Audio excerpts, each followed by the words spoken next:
ድንቃድንቆቹን ነው።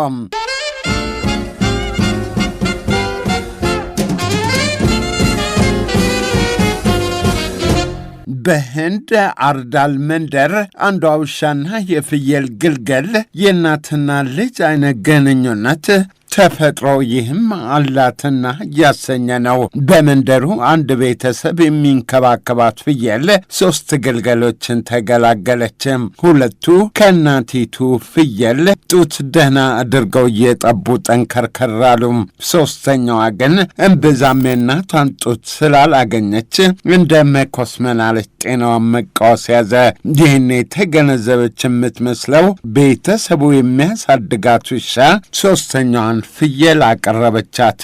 ጡቷን እያጠባች ጠንከርከር አደረገቻት።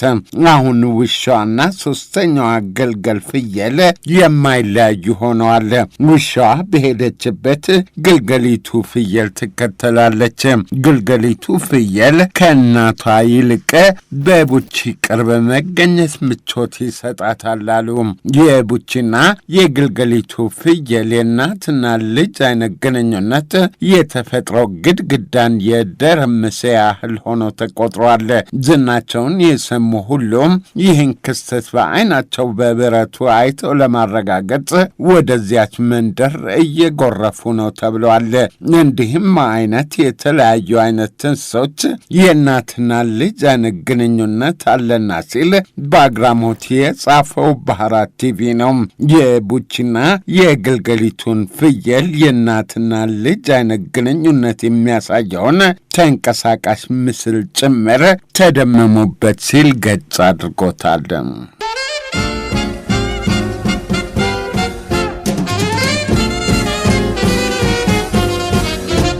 በቅርቡ ነው በተባበሩት አረብ ኤምሬትስ ዱባይ ከሌሊቱ በ10 ሰዓት በአንዱ መስቀለኛ ጎዳና የትራፊክ መቆጣጠሪያ ቀይ መብራት ሲበራ አሽከርካሪው የሚነዳትን መኪና ቀጥ አድርጎ አቆማት።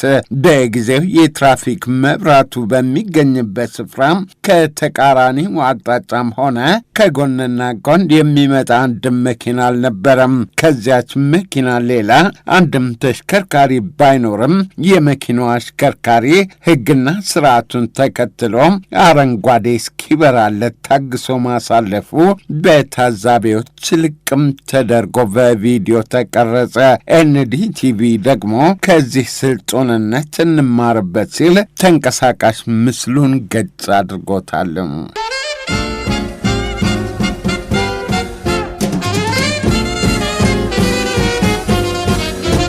የካሊፎርኒያ ነዋሪ የሆነችው አሜሪካዊት ሌትሪስ ፕሬዘንቲያን ሰሞኑን የልደት በዓሏን አክብራለች። ታዲያ የአሁኑ የልደት በዓሏ የድርብ በዓል ያህል ሆኖላታል።